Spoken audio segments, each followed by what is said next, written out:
Hello, my name is Derek Clark. I will be conducting a code review of 3 projects that I have completed during my time at SNHU. The first category project will deal with software design and engineering. For this, I have chosen to use my Android application Stockit that I developed in my CS360 class. For category 2, algorithms and data structures, I have chosen my final project from the course that I have taken called Algorithm and Data Structures. For category 3, we will be dealing with databases, in which I have used my project from CS340, in which I had to create a front-end framework for a Python CRUD application. The existing code encompasses an Android mobile application called Stockit, an inventory management app that utilizes SQLite for the user database and inventory database. The code initiates the user at a login screen with 2 inputs for username and password. If the user does not have a login, there is a button a user can press to register an account, where they will then input a username and password that they like. Then they will submit the form, which will then propagate the SQLite user database with a valid username and password.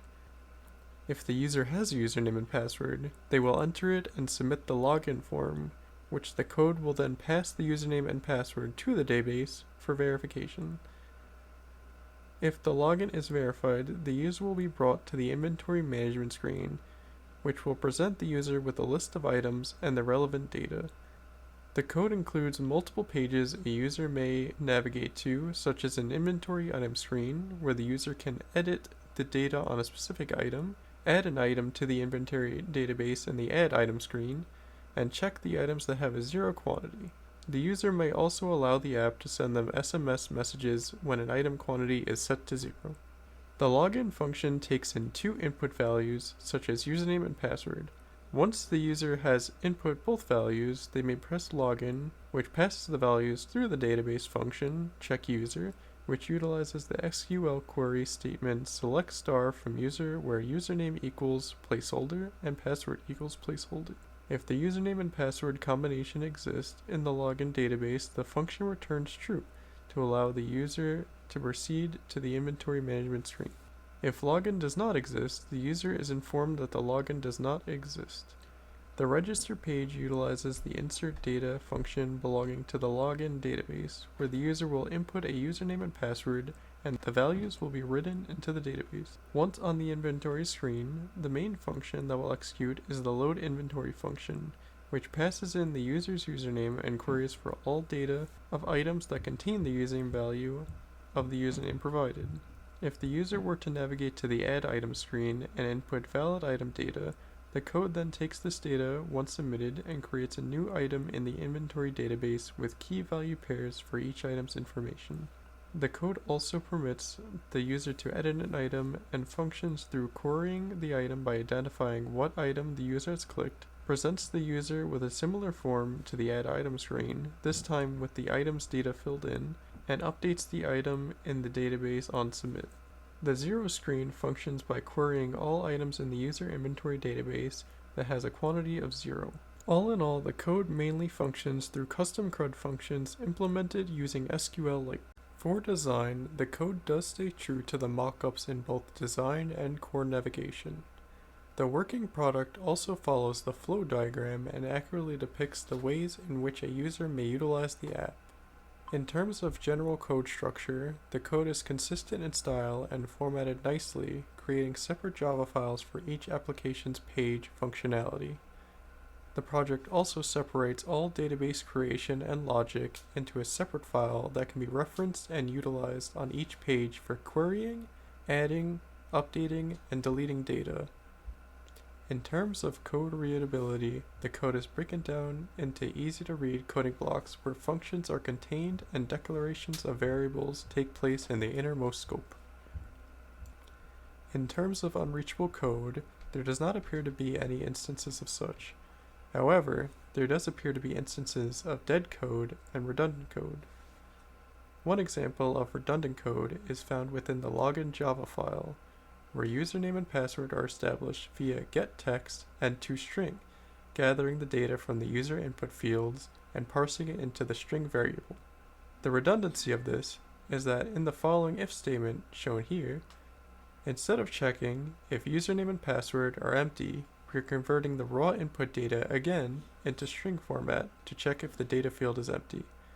Instead, could have simply included if username is empty and if password is empty to reduce redundancy.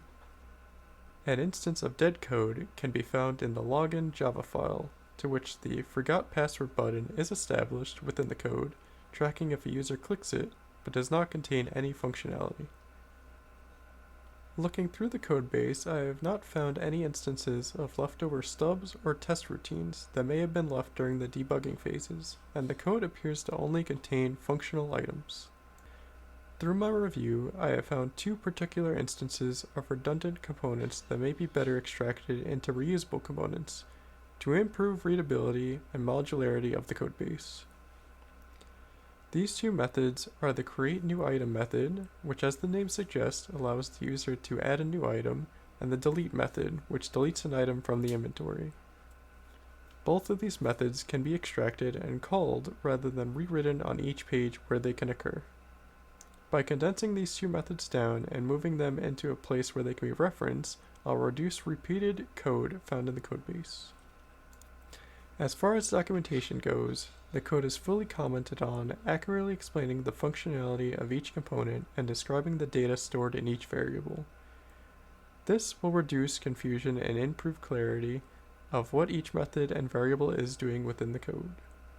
The purpose of these comments are to accurately and consistently inform the developer of the purpose and reasoning for the line's existence.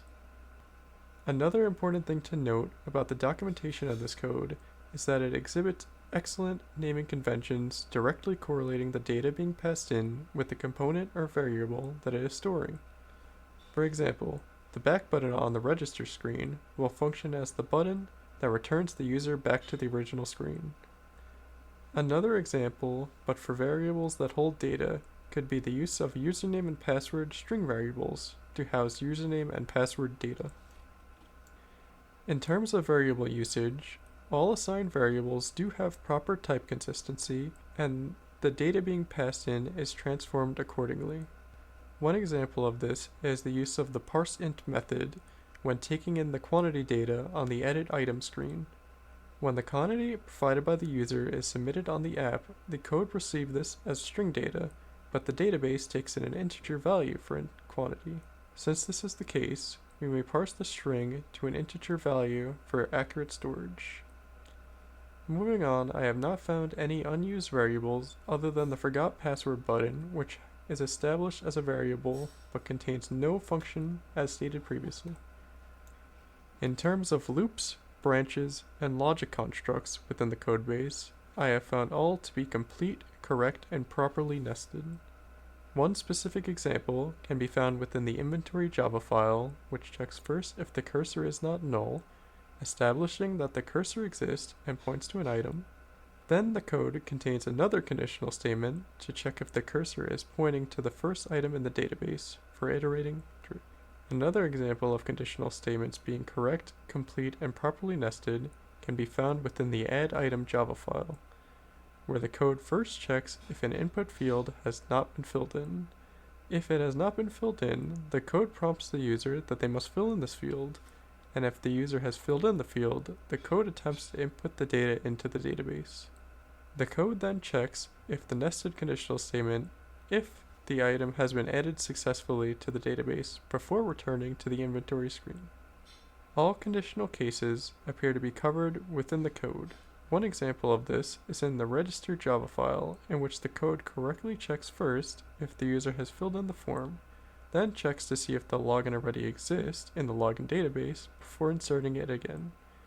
And lastly, we'll insert the data pertaining to the new login information into the database if it doesn't exist already. Every case statement contained a default statement to fall back on properly handling scenarios in which the initial case returns false. Loop termination are also obvious and achievable. An example of this can be found within the zero-item Java file, to which the code contains a do-while loop, with the do querying items from the database, and the while statement clearly stating to do this while there is a next item to iterate to. All statements enclosed within the loop present in the code are placed there specifically and may not be placed outside the loop, as they are actions that must take place after conditions have been met.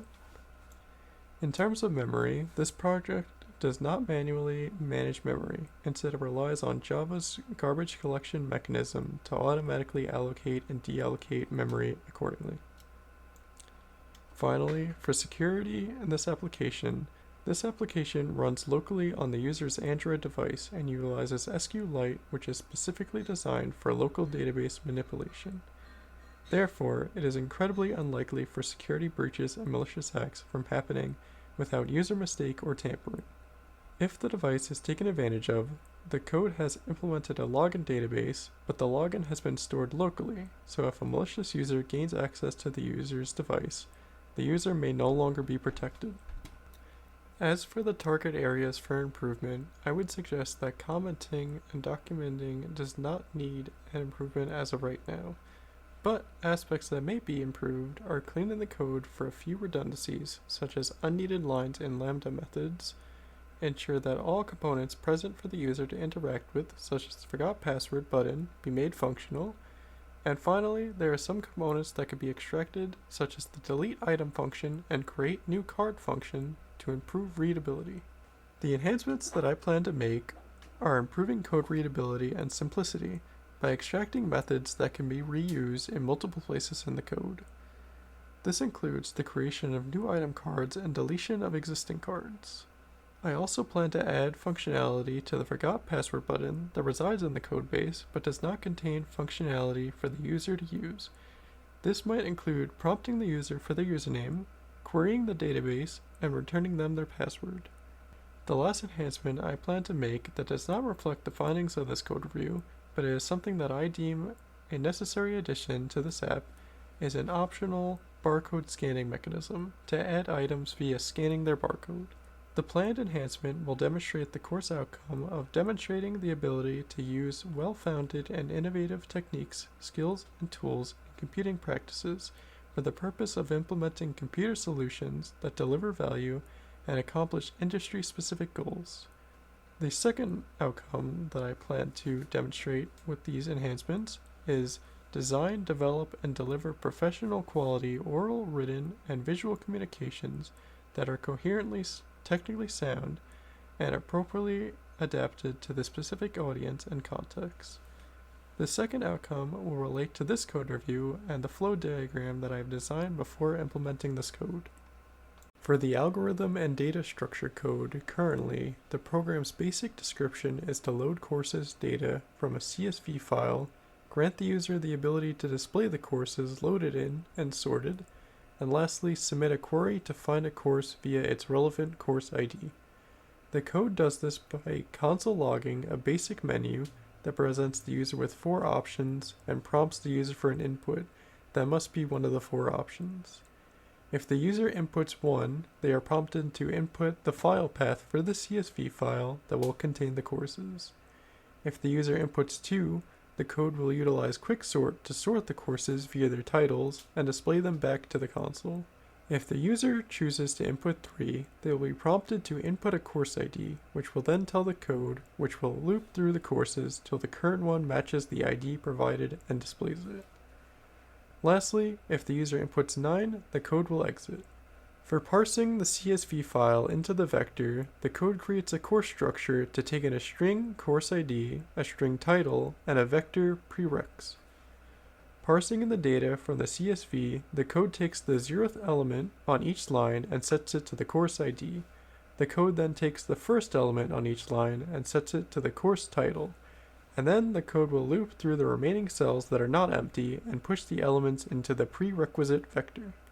For querying courses, the code implements a getCourse function, which takes in the user input course ID and runs a for loop to check through each course element course ID until the current one being checked matches the user's input.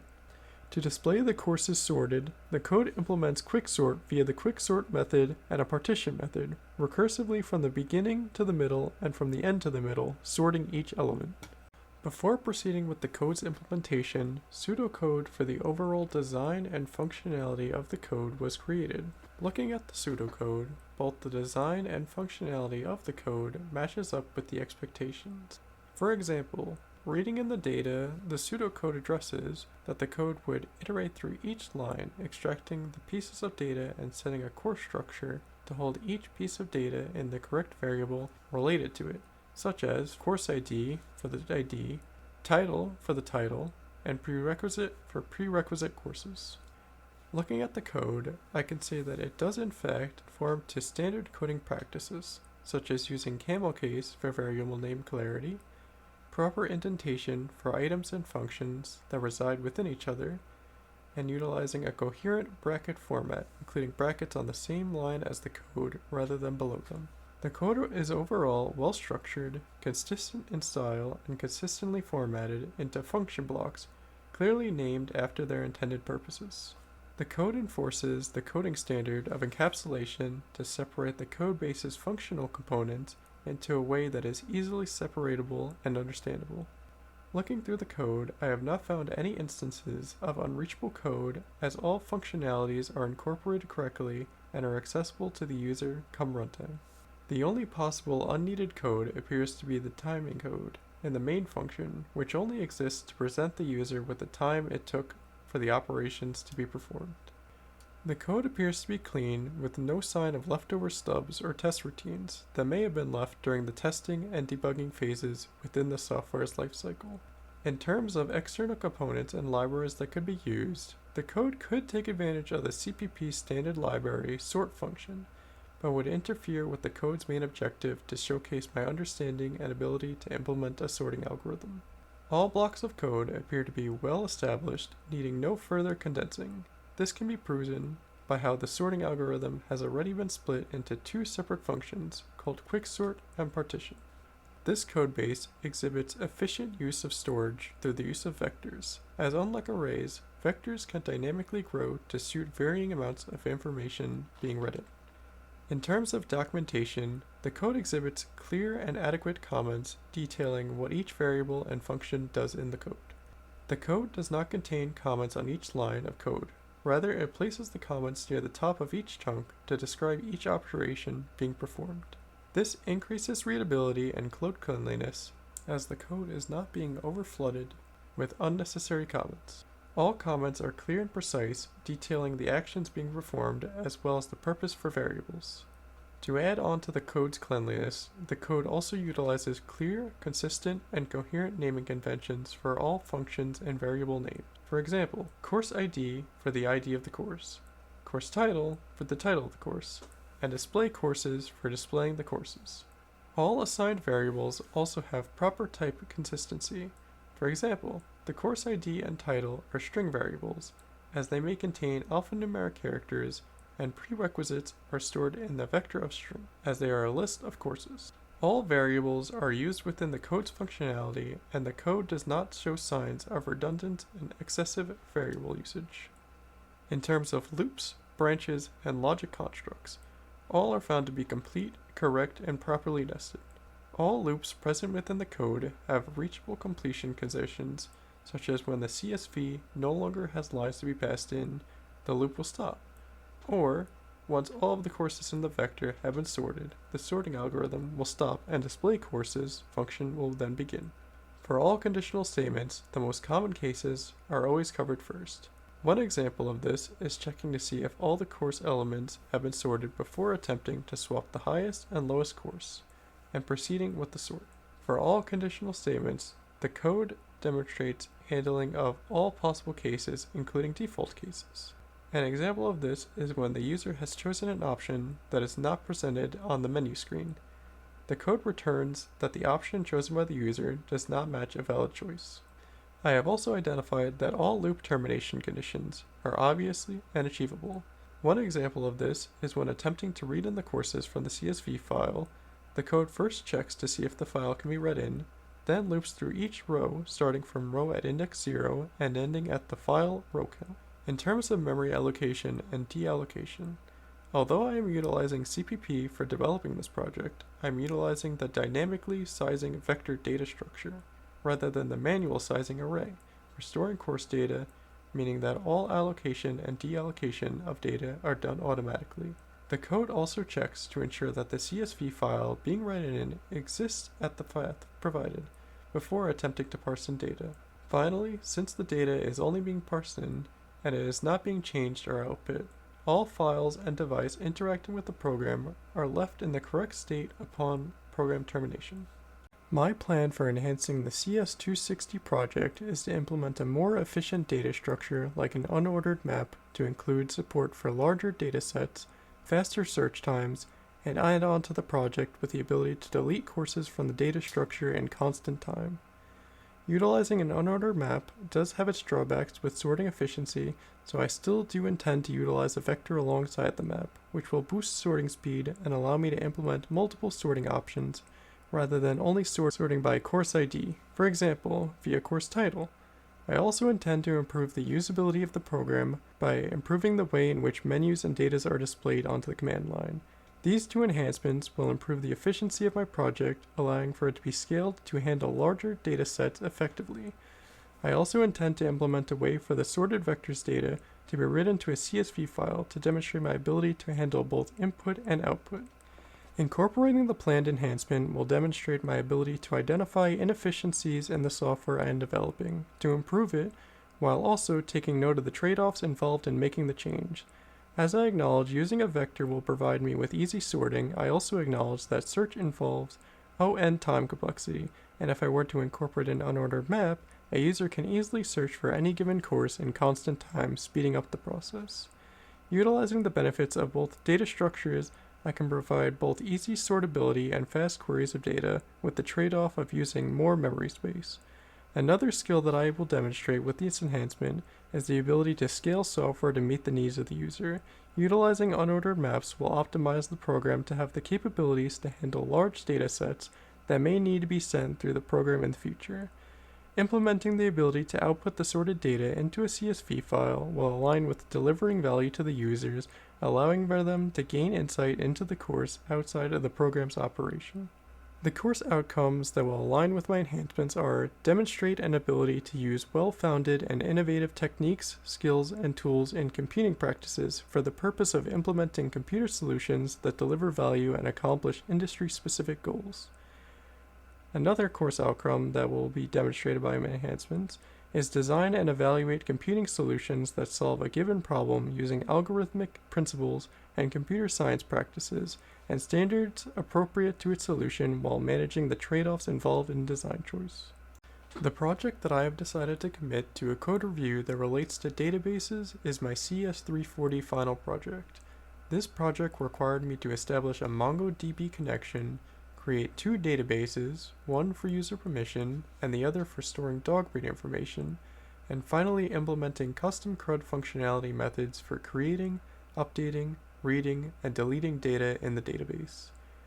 The code utilizes PyMongo imported from Mongo client and bson.objectid imported from objectid.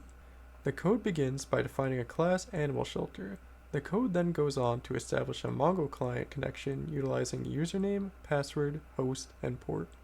The code then demonstrates the CRUD functionalities such as a create method taking in user data passed in and utilizing the insert1 Mongo method for inserting one row of data into the database. The code then showcases how the query data function works, taking in a query parameter and utilizing the find method with the query parameter to return a list of results that have a matching data with the parameter.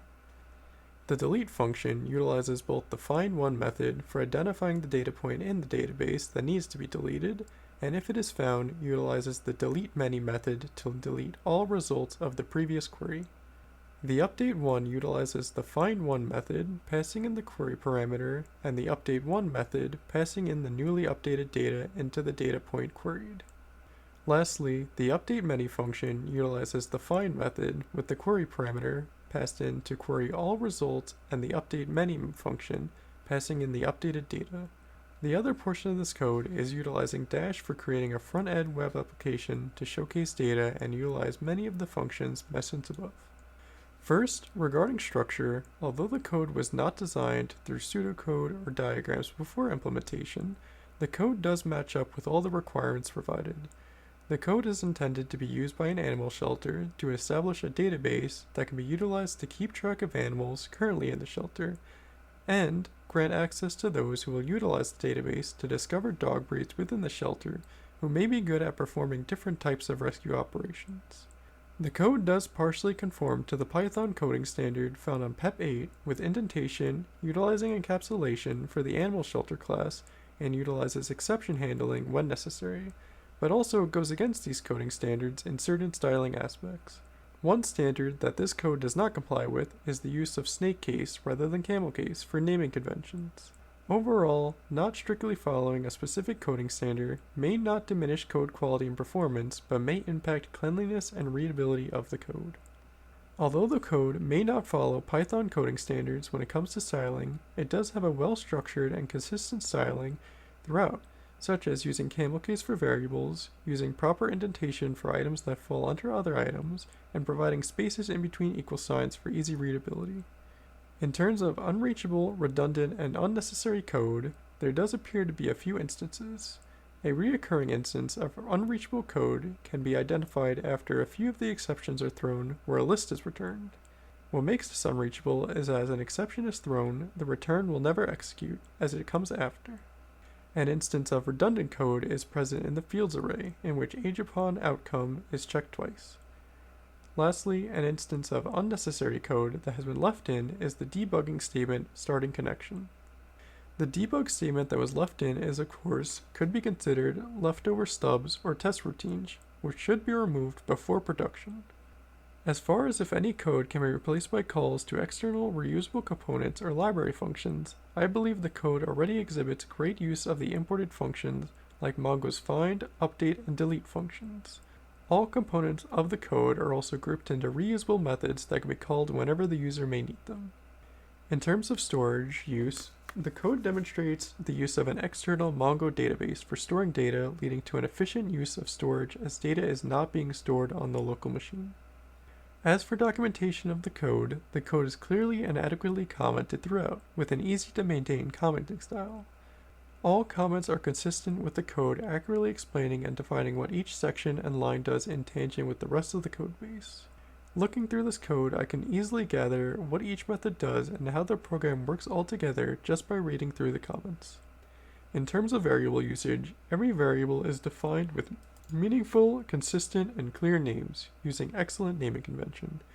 One example of this could be the cur_rec number variable, which stores the current record number that can be utilized to set the record number for any additional data entries that are added to the database. Since this code was written in Python, types do not have to be explicitly declared when defining variables, but type conversion must be explicitly done. Finally, for variables, there are a few unused variables near the top of the program, such as db and call, which were used previously but no longer are required due to the database and collections being passed into the program. Other than these two examples, I could not find any additional redundant or unused variables in the code. In terms of arithmetic operations, the code really only performs one addition operation on the current record number to increase it as items are added to the database. In terms of loops, branches, and logic constructs, all included in the code are complete, correct, and properly nested. There are many such examples of this in each method, one example being the delete method, where the code first checks to see if a query parameter was provided, and then checks if the queried results exist before deleting them. Of course, there are also else statements provided for if the parameter was not passed in or if there were no items queried. Each conditional statement also attacks the most common cases before proceeding, which for the most part, since each method requires a parameter or data passed in, the first if statement would check if this exists before validating it. In terms of statements that are enclosed within loops, they cannot persist outside of the conditional statements, as these statements are necessary to be true for the program to function. One example could be trying to add invalid data into the database. If the data does not follow the design of the database, it may lead to unexpected problems if left outside of the conditional. In terms of security and memory allocation, since the code is developed in Python, there is no direct need to manually allocate and deallocate memory, as the garbage collection mechanism will suffice for the needs of this program. In terms of file checking for existence before attempting access, the logic may be applied to how the code handles accessing the database using Mongo client before the data is being handled. Finally, all files and devices are left in the correct state upon program termination, as any invalid operations or methods being utilized raise an exception and make no changes to the database or system. The enhancement that I plan to make with this code is cleaning up the styling first to make it as clear and consistent as possible. I will also be changing over from utilizing Python, Mongo, and Dash to utilize the MERN stack of Mongo, Express, React, and Node, as I believe these are better suited for displaying the data on the front end. The specific skills that I will be demonstrating with this change is the ability to adapt to different tech stacks and demonstrate my ability to work with databases and multiple front-end frameworks. The course outcome that I plan to demonstrate with these enhancements are design and evaluate computing solutions that solve a given problem using algorithmic principles, computing science practices, and standards appropriate to its solution, while managing the trade-offs involved in design choice. These will be demonstrated by my ability to transfer the work I have done into a new language for better design abilities, while also factoring the trade-offs of Python to JavaScript. The second outcome I plan to demonstrate is develop a security mindset that anticipates adversarial exploits in software architecture and designs to expose potential vulnerabilities, mitigate design flaws, and ensure privacy and enhance security of data and resources. This will be demonstrated through my use of the Mongo database for user permissions.